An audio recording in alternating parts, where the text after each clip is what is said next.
Good evening, everybody, and welcome to this edition of LiR Confidential on LiRmedia.tv. Our email is info@LiRmedia.tv, and just to confuse you further, text line is 089 444 9525, and I'm delighted that our guest this evening on LiR Media is Councillor Conor Sheehan. I never thought I'd say that, Conor, but Councillor Conor Sheehan of the Labour Party, and to be completely correct, Limerick City North. I wanted to get that right as well, Conor. Welcome along, Conor. Thanks very much, Pat. Thanks very much for having me on. It's great to be able to join you this evening. Thank you very much. And we'll start at the end, so to speak. When you heard your name called out, I presume you were at the count. Yeah. Well, you were. I thought, I'm looking at the figures there before we came on air. When did you know you had it in the bag, as they say? Because you were high up in the first preference, anyway. To be honest with you, I had it was a very strange day. The day I was elected, it was a really long day. It was also one of my best friend's birthdays, and she was pregnant at the time, so we couldn't do anything alcohol related. So we decided we'd go to Dromoland for afternoon tea. And I remember I was sitting outside in Dromoland, and there's a fella playing the piano, right? And like normally if you were out there, you'd hear your man playing the piano. The atmosphere is beautiful. I turned around to two of my friends. I said, if he doesn't stop playing that stupid piano, I'm going to jump out the window. They had to actually take my phone off me, because I kept checking my phone, because like I knew that I was in the mix, if you know what I mean. But it could have gone either way, because there was 7 seats and I was elected 5th out of 7, but I was actually 6th on the first preferences, I think. And you see, what can happen, you see, as well, is if you don't get the transfers. Now, I was very lucky. I was very, very transfer friendly. But if you don't get the transfers, you could go from thinking, oh, I should be grand, to then realizing later on, that somebody was going to. Did you have a running mate? I did, yeah. So that helped, because I noticed the last 2 seats went to Sinn Féin, and both those candidates were together, so to speak. Yeah, and the thing about Sinn Féin as well is they had superb vote management. They ran 3 to get 2, and when John Nugent was eliminated, his transfers literally split fairly evenly to elect both John Costello and Sharon Benson. Yeah. But I knew myself that I knew I had it once. I'd say about 10 or 11 o'clock at night on the Sunday night. You see, I wasn't elected till about 5:10 in the morning, but about 10 or 11 the night before, I had overtaken certain candidates. Right. And I had gone out. I knew I was ahead, for example, of, I was 200 votes at one stage, nearly ahead of Sharon Benson. And then I knew that the last seat was between her and Pat O'Neill from Fianna Fáil. And I sort of knew at the time that I was far enough ahead that neither of them could catch me. Yes. But I suppose, to be honest with you, it was quite funny when I was elected, because basically they'd never had 18 counts in a council election in Limerick City ever before. That's actually a record. And the returning officer decided, a lot of the time, like if it's a general election, at about 1:30 in the morning, they'll make a call. They'll say, look, we're adjourning. We'll come back tomorrow morning. But they decided, no, there's no point adjourning. It's only one electoral area in the whole council. We've filled all the council seats. We'll keep going. So the count centre emptied and emptied and emptied. And by the time I actually got elected, and the same time as John and Sharon, it was actually so hollow out there, because everybody had left. They were there all day. They were there since 9 o'clock the previous morning. Yeah. So I just remember, the few people that, when people were clapping us, and by us I mean myself and the 2 Sinn Féin councillors, it was really echoey, when a room is really empty. Yeah. Plenty of room. Yeah. but prior to that, where are you from, Conor? Where did you grow up? I was basically born and bred in Corbally.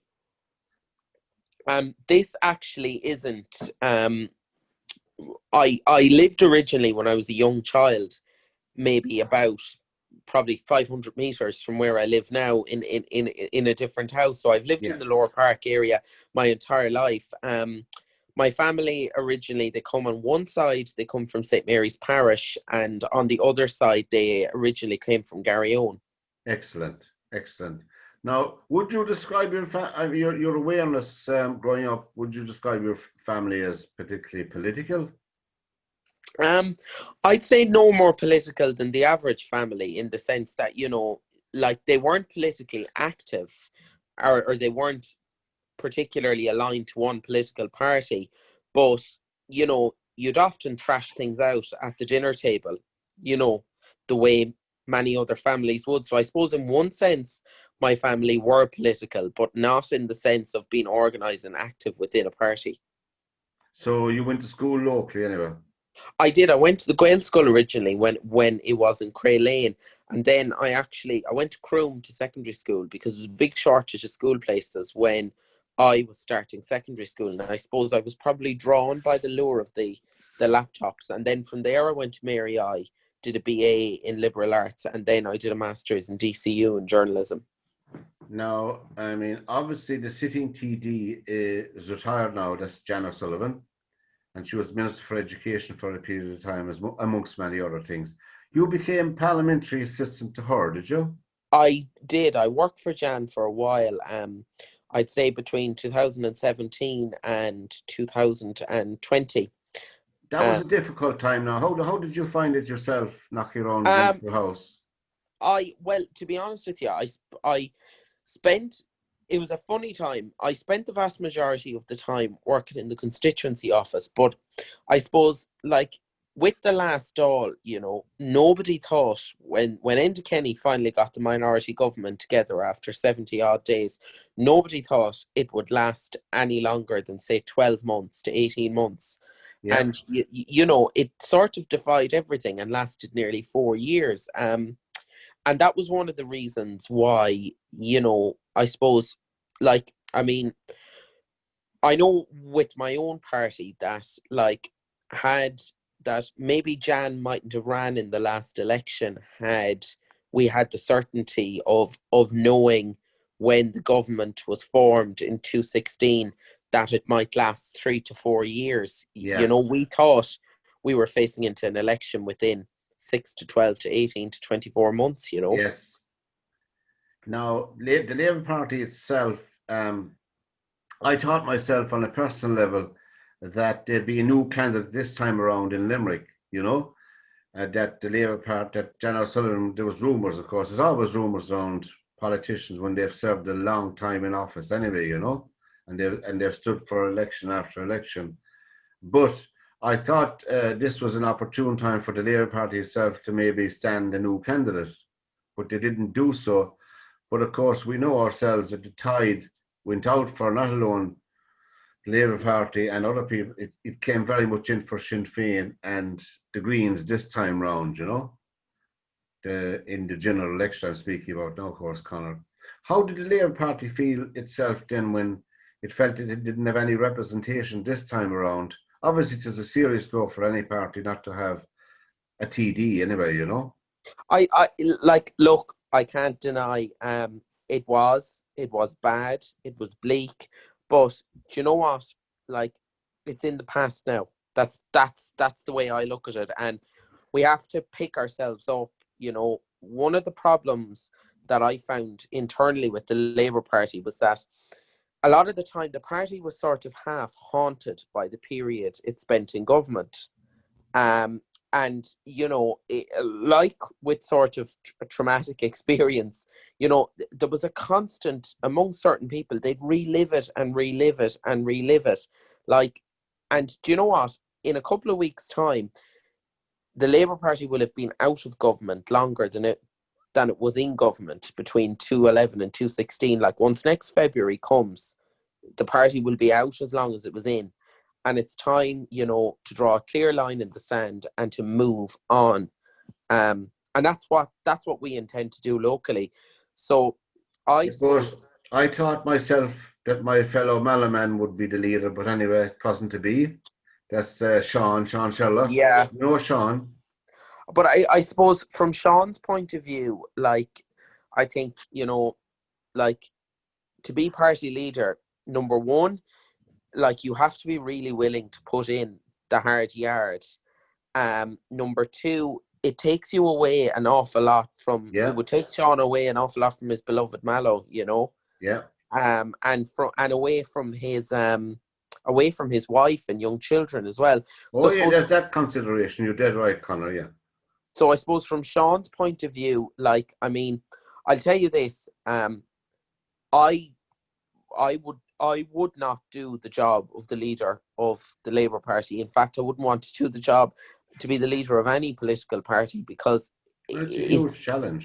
it's a massive, massive Yeah. job. Whether it be the leader of Sinn Féin, whether it be the leader of Fianna Fáil, Fine Gael. I mean, you look at, say, for example, Mary Lou MacDonald, and irrespective of anyone's opinion of her, I mean, the woman was seriously, seriously ill with COVID-19 a couple of months ago. She was, yeah. And I don't And think she's fully recovered.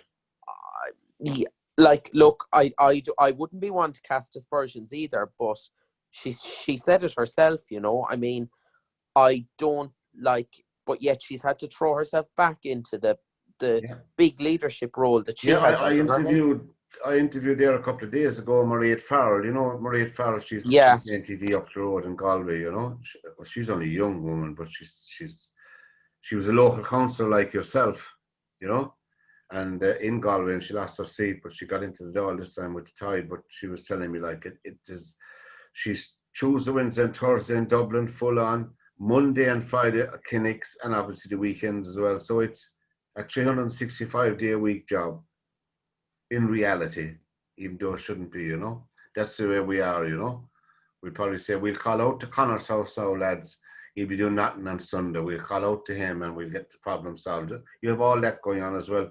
But getting into the local politics here, Connor, well, you knew your way. You had knowledge. You worked with Jan. So it wasn't new to you. I mean, you wouldn't be caught in the lights or anything. And you're well able to talk anyway. As long as I know you, you're always well able to hold your own anyway, more or less. But I'm just saying, how did you find, I think, is it 4 Labour people are in the council? three. 3. So you have 3 out of 40, is it? Yeah, God, that's a lot. I mean, that's a lot of councillors. I mean, 40 councillors. yeah. How is the meeting? I mean, I presume you wouldn't have full meetings all the time of the 40 councillors because you get nothing done. No, every second month. In fact, It's divided up, is it? yeah, like, I mean, they have municipal districts in the county, and we meet every month as Metropolitan District, which is the 21 councillors based within the city. Yeah. And to be honest with you, like, I would bring 80% plus of my business to metropolitan meetings, because the full council meetings can be very, very long, and they're often dominated by county people and county issues, you know. So I suppose, like, 3 out of 21 doesn't seem as minute as 3 out of 40, you know. And how difficult, I mean, for instance, if you perceive, and actually not perceive, but if you see an actual serious problem, whether it be traffic or management of some sort in your life, how long does it take that idea to become emotion, and emotion itself to get onto the floor of the council, the full council meeting? Well, I suppose the full councillors are only allowed to bring one motion before the full council, each individual councillor, because if you brought more than one motion, if they were to change the standing orders, allow councillors bring 3 or 4, No, you you know, never get. you'd have to block off Monday. You'd be there till 9 or 10 o'clock Monday night.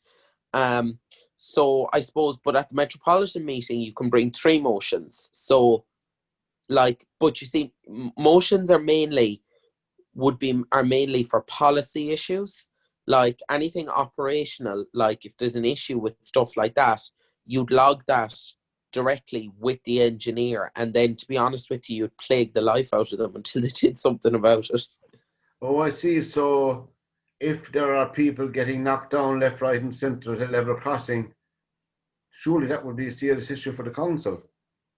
Well, it would be, but it would depend on, now, if it was something serious, like, you would put it in as a motion.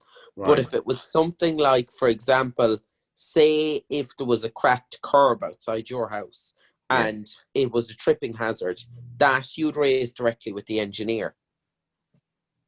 And generally, of course, I know what you mean. I noticed in Shannon, where I live out in County Clare, there was a whole thing about footpaths for wheelchair users and all of that, and blind people walk around with their dogs. They don't see the cracks in the footpaths, obviously. Now, yourself, the tradition of the Labour Party has been, probably you could say, overall, founded in 1912 up to now, has been more or less more positive than negative anyway, Conor, in the history of politics in Ireland. You yourself, I presume you'd have ambition for the Dáil down the road. Well, to be honest with you, Pat, I'll tell you this now. It's look, my own attitude would be, I don't know, I mean, like there are two things in politics that dictate everything and that nobody has any control over, and it's luck and timing, So sometimes, like, if you happen to be standing where you are at the right time, and I mean, if the ball comes your way, like, if the ball came my way, or as Boris Johnson once said, if the ball came loose from the back of the ruck or whatever, it's something I probably would consider. But at the same time, I'm not going to drive myself demented. Like, I'm not. You get certain people who are involved with politics, and they are absolutely obsessed with votes, first of all, and with sort of maybe becoming a TD. But, like, look, I have a life outside of politics as well. So, look, like, I'm it's not something I totally rule out, but at the same time, like, I could very well decide in a couple of years to go and do something else, Well, yeah, you have time on your side. But when you were going around to the doors, obviously you were going around in your locality, so people would know you, or they'd know of your family and all of that in local elections, you know what I mean? But how did the reception for the Labour Party, how did you find it overall in canvassing door to door? Obviously, I presume you canvassed as well for Jan O'Sullivan. I did, during the general election. How did you find that experience? To be honest, in relation to myself, I really enjoyed the local election canvass. The only thing about it is, a local election campaign is a long, slow campaign. It takes 3 to 4 to 5 months. There's an awful lot of walking involved. Contrary to what anybody tells you, you don't lose any weight, because all you eat is battered sausages and chips throughout the whole thing. Rubbish, yeah. But the general election is different. It's 5 weeks. It's much more intense, but it's shorter. But I suppose what I found in terms of us with the general election this time was that, like, there's worse things, Pat, than being the subject of people's ire, which we maybe were in 2016. It's worse to actually nearly be sort of half glossed over completely, like antipathy is worse than hostility. You prefer to be shouted at than ignored. Well, at least if somebody's shouting at you, you're on their radar. They're thinking about you.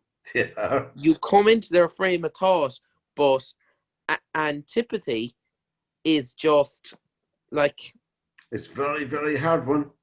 Yeah, it's a very, and do you know, somebody said to me, a wise man once said to me before, that you fear the electorate the most when they're being merely civil. That when they're sort of going. That's very true. That's very true. I noticed that myself. I remember, of course, you did history. I remember my dad bringing me around as a small boy canvassing for Dan Desmond in the old Mid Cork constituency. he was a stalwart. He was the husband of Eileen Desmond, who was in the Labour Party, and she became an MEP, one of their first MEPs in the old, what was it called then? Munster, I'd say. Yeah, Munster constituency. And the Labour Party is not, I mean, of course, it's a huge challenge to Alan Kelly. And how would you describe Alan Kelly now to me? How would I describe Alan I Kelly? won't tell anyone now, of course, you know that. To be honest, like, the way I would, the main word that I would use to describe Alan was, like, regardless of what anybody would tell you about him, and people either, you know, he's like Marmite in one sense. People either love him or they loathe him. But the one thing that his detractors and the people who love him cannot take away from him is they can't take his work ethic away from him. I mean, the man works 16 and 17-hour days. So he's tenacious and hardworking. And one of the main reasons I backed Alan as well is I just felt that we'd been through such a bad election. We had been through such an experience whereby nobody paid us any attention, good or bad, that I just felt that, you know, Alan is a bruiser. And that was what I felt that we needed, and that he would put the party out there front and centre. But look, I think it'll take a long time, because, you know, there was a lot of people very disillusioned by the period that we spent in government. Yeah. You know, I'm not going to pretend that that's not the case. But at the same time, we have to go out there and prove to people that, number one, we're forward looking, and number two, that we've actually learnt some of the lessons. And I think Alan very much understood that, because I had a conversation with him very soon after the general election, and he turned around to me and he said, he's right about this, that no small party should ever do a full 5 years in government. There is something certainly, well, you only look at the past history, the recent history as well, and that rings true for even like the way back to the Progressive Democrats' time, you know. And even though it had very good ministers, it still didn't stand to them at the end of the day. But I think Alan Kelly himself has had to fight hard to keep his own seat, so he knows exactly what the challenges are, I'm sure. I thought he came to the fore in the, you know, all these inquiries are going into the Garda Commissioner and all of that.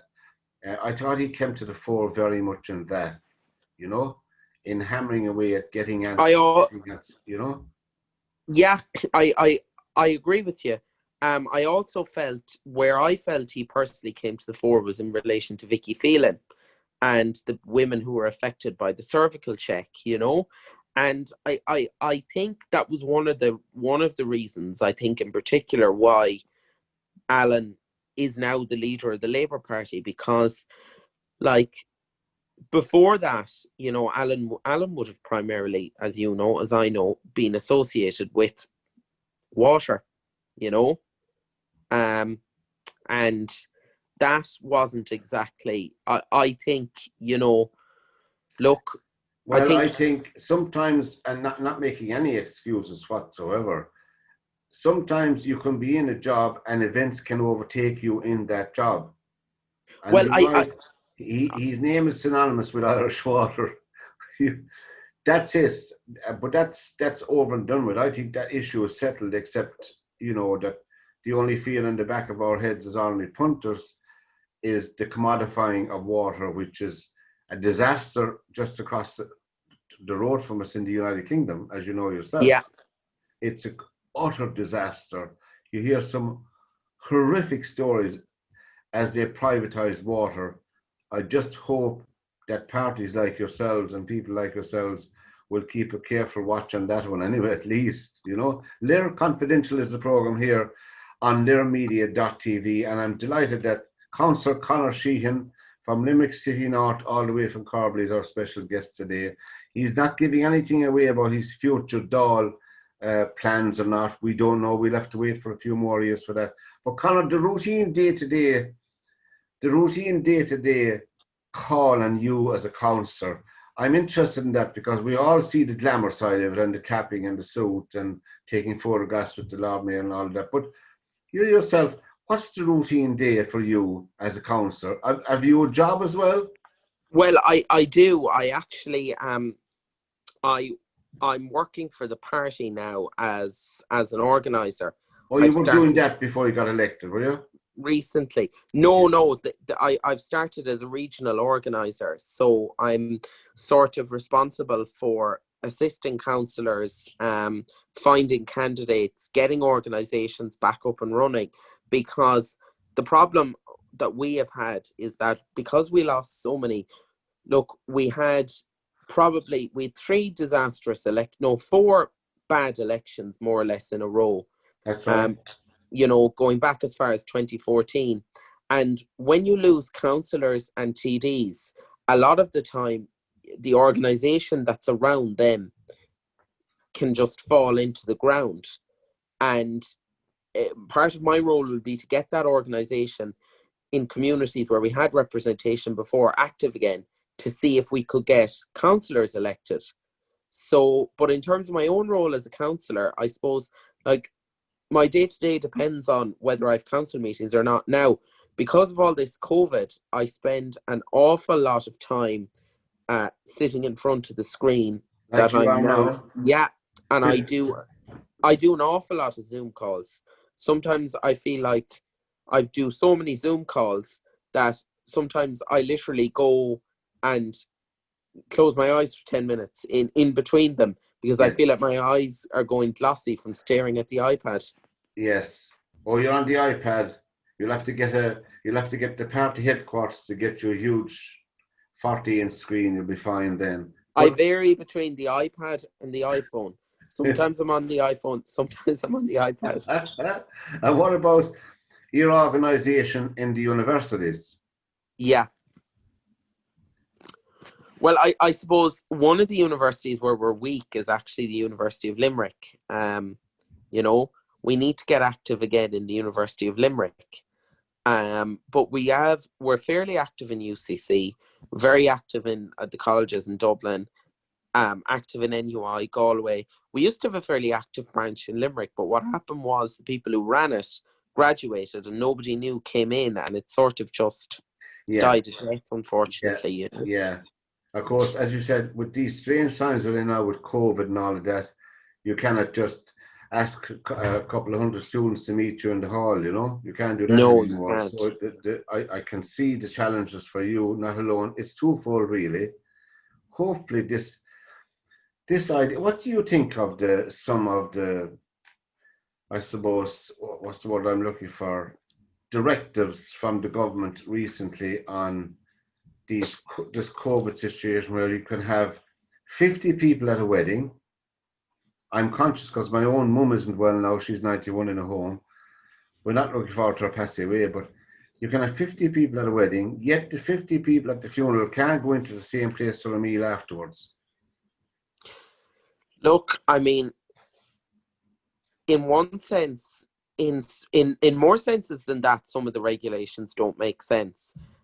One of the issues that I have is with the issue of sick pay. And we have a bill going through the Dáil at the moment to give a statutory entitlement to sick pay, like people who work in public and civil service do. And like, sick pay isn't a perk. Like, what's happening at the moment and what will happen during the winter is people who are, say, infected but asymptomatic will get a choice between going to work and not getting paid. So if you're faced with that choice and you're on the breadline and you go to work, you infect other people. So the whole thing gets so much worse. I agree with you about that. I think in terms of funerals, I think another issue is, like, some of the restrictions that are there around maternity services. The fact that there are women in some maternity wards who literally have to do most of their labour alone. Themselves, I heard that going on, is appalling. And a lot of the and even like a lot of the discourse, like, say, one of the big issues at the moment is household gatherings, but like, they kept the pubs closed for so long, when in my view They should have opened the whole lot in July, Together, yeah, subjected them all to the same regulations. exactly. If they found that things were getting out of hand, bring forward the closing time to 11, and then if that doesn't work, maybe close them at 10:30, because Yes, it's not the old fella living in a village, living in Galbally or Ballylanders, going down for a pint in his local, in a pub that's normally so empty. It probably did social distancing before it was even a thing. it did. It's the 40 people gathering in a house that's causing the thing to spread. So that to give people other social outlets, so that then, you can say to people very clearly as well, don't gather in one another's houses, don't have communions at home, don't have confirmations at home, don't have house parties. Yeah, but also, and not to dwell too much on, because it's people don't even want to talk about it anymore because they're so fed up of it in one level. And I think, Conor, as more and more people believe less in the instructions, that's when the trouble will start. Like, all the supermarkets were left open. Crowds and crowds of people shopping certainly did not help when the virus was around the place, and they left all the small shops closed. Yeah, look, it's look, I mean, there were a number of sort of things probably at the initial stage of the pandemic that if you were to go back and do them again, you wouldn't do them. You know, I think um I think initially they took the rash decision to lock everything down because they were primarily concerned with capacity in the health service to deal with people. You know, I think initially they were probably expecting a lot more people to be infected. But I think the issue is now coming into the winter, we're in a very dicey situation at the moment, in my view. And I think one of the things that the government should do as well is to offer all citizens the flu jab, because like I think you'll have people in November, December, January, they won't know what they have. They don't know, will it be COVID? They don't know, is it flu? They don't know, is it this? But whereas like if you aggressively roll out the flu jab, you somehow counter flu to a certain degree, which would free up capacity to concentrate on COVID. Absolutely. And while you're on the COVID, that bill you're referring to going through, will it get backing? Have you got backing for it? Well, the government, unfortunately, the government have a majority this time. So the Yeah, government have yeah, yeah. kicked the can in it. They're saying, "Oh, we'll review it within 6 months." But sure, it's designed to deal with sickness in the winter, if you know what I mean. Yeah, and And what like, about not Collie, what about the mother who's at work and has to bring her child home from school yeah, and will lose a day's pay? well, the bill proposes a special 6 week, a special COVID force majeure leave as well, so that if somebody has to do that, that they'll be paid Right. while say if they have to self isolate at home with a 4-year-old Yeah. because there's been an issue in a preschool, that they would be paid for that. Like I mean, the people who said this needed to be dealt with, they're not politicians. It's Paul Reid, the HSE chief. It's Dr. Cullum Henry, the Chief Clinical Officer, and it's the Acting Chief Medical Officer, Dr. Ronan Glynn, and they all separately identified sick pay as an issue. And the government's response to the Labour bill is, we look at it. We'll look at it. Yeah, that's a code for just go away, is it? Yeah, basically.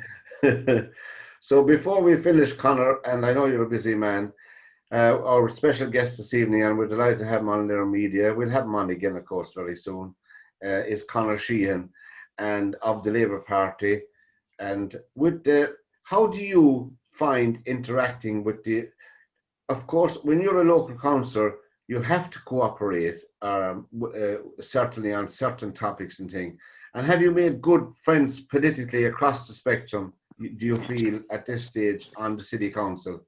Yeah, like I know sometimes they say you've no friends in politics, but at the same time, there are people that I would be very friendly with, and there's some of them I consider to be friends, even from different political parties. Because you see, the thing is, like, if you go in there the whole time with a very partisan view, you know, oftentimes you need support of other councillors in your area in order to push an issue. So if you're looking for money for something, I mean, say it's money for a playground or to develop community facilities or whatever, you know, that issue itself doesn't, you know, it doesn't matter whether you're Sinn Féin, Labour, Fine Gael, Fianna Fáil, independent. If you're all want to drive the one issue, you have to work together to get it over the line, you know. And before we leave you completely, who are your put you on the spot now? Maybe who are your political heroes growing up? Well, I suppose in many ways I would have always admired Dick Spring. I always thought when he was leader of the Labour Party, particularly around the time the beef tribunal, I thought he was excellent. I suppose as somebody in Limerick, it would be remiss of me to say that, you know, I would have looked up to Jim Kemmy as well. Um, I always found Dennis Healy, the former British Chancellor, very entertaining. In particular, he had a great line about Thatcher. You know, he said when the rest of Europe is marching forward, the Prime Minister is walking around muttering imprecations like an old bag lady. You know, I always thought he had a great sort of a Dennis Healy was great. Yeah, he had a great turn of phrase. You know. And I suppose on the council myself, there are certain councillors that I would, you know, like, I mean, I always find Kevin Sheehan from Askeaton very entertaining to listen to, because he sits at the back, like, and he throws curveballs just to irritate his own party colleagues, and then he sort of sits back and laughs, and they all start killing one another like cats, you know. Yeah, you need one of them at every council meeting, do you? You do. You need, because sometimes, like, you know, life can be dull and dreary enough that you need a bit of entertainment, you know. And have you any thoughts on the new leader of the British Labour Party? Keir Starmer. Yeah. I do. He's referred to as the posh boy now, with all the other posh boys. Yeah.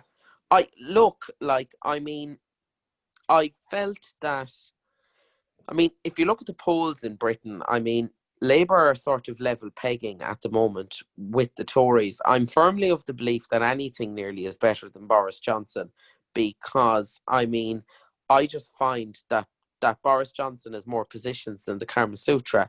You know, it's that he's not driven by ideology. He's not driven by anything other than a desire to be Prime Minister. And he's not actually very good at the job. And I think that when you look at the pandemic and you look at how out of control it is, and you see, like, I just think somebody like Keir Starmer, I would have much more confidence in him dealing with coronavirus, because I feel he's much more serious and much more level-headed. And I think I think COVID has changed everything in many ways. And I think, you know, I mean, Boris Johnson isn't very funny. When Boris Johnson was funny and entertaining, and he was a bit of crack when he was on Have I Got News for You, and even when he was Mayor of London. When you see somebody like that trying to navigate a country through the worst global health crisis in a generation, and Brexit, you know, it doesn't inspire confidence. And the one thing I like about Keir Starmer is he's shown himself since he became Labour leader as well, not to want to sort of reopen, you know, the old Brexit arguments. You know, he clearly understands that the general election last December settled those, and that he wants to move forward, which I think is important, because I think Boris Johnson, if he had his way, would spend the next 4 years rowing with Keir Starmer over the dispatch box about Brexit and Europe and Brussels. Meanwhile, that would serve as a red herring, because it would distract completely from his own government's disastrous handling of the pandemic. Of course, Brexit won't be simple. All we know is that Britain will be leaving, but we hope to be more positive than what it is now. I think this is just the final flutter of sabre rattling, I suppose. But of course, we don't have to look very far for I suppose when we look at our own Taoiseach and Taoiseach here in this present government, wouldn't inspire confidence either, Conor, would it? No, in particular, I think, I mean, it's a funny old government, because you have a Taoiseach who's in power 10 minutes, but sort of sounds and looks like he's been in power for the last 10 years, and you have a Taoiseach that was in power for 3 years, that has sort of reinvented himself as a comeback kid, and sort of seems to have admonished himself for everything that he was roundly rejected at the ballot box for in January, and seems to have totally reinvented himself, and sort of he's managed to sort of just brush everything off. I mean, it's one of the most remarkable It is. things ever, and I think for all Leo Varadkar's faults, and there are many, and I disagree with him about an awful lot more than I agree with him with, he's a better communicator, I think, than Micheál Martin. And they all have the same access to the plethora of advisors they have. You would think that he'd be able to get it. You would think that someone, we won't labour on this too long, you think someone who waited so long to get his opportunity and then would know what he wanted to do with it. And I suppose, like you and I both know, Conor, we're long enough around to know that, although you're much younger than I am, that sometimes government doesn't suit all politicians. Well, you see, I think what you're seeing with Micheál Martin as well is, people forget this. When Micheál Martin was a minister more than a decade ago, like, Micheál Martin wasn't exactly world renowned for his decisiveness. And I think that sort of hesitant, indecisive nature, like, it's really coming to the fore, and the humming and the hawing and the oohing and the awing. And I don't think it suits the job of being Taoiseach during the worst global health crisis in 100 years. But I think most of Fianna Fáil's errors since they came into power again have been all self-inflicted. They have, yeah. We won't mention the Minister for Agriculture. I don't think you'd ever want that job, would you? Well, do you know what, Pat? If they keep cycling through it, they could come looking for me or you by Christmas. Never know. You want to keep your suit pressed, as they say. That's it. The new pair of wellies go through Agriculture House every 33 days. It's been fantastic having you, and we were Great. delighted that you agreed to this. And of course, from LiR Media and LiR Confidential, we wish you, Conor Sheehan, Labour Councillor, just over 12 months in the job now, and I think you really settled in. We wish you all the very best. Thanks very much, Pat. Future, and cheers. we'll catch up with you again very soon. So take care. Bye-bye. Good night and God bless.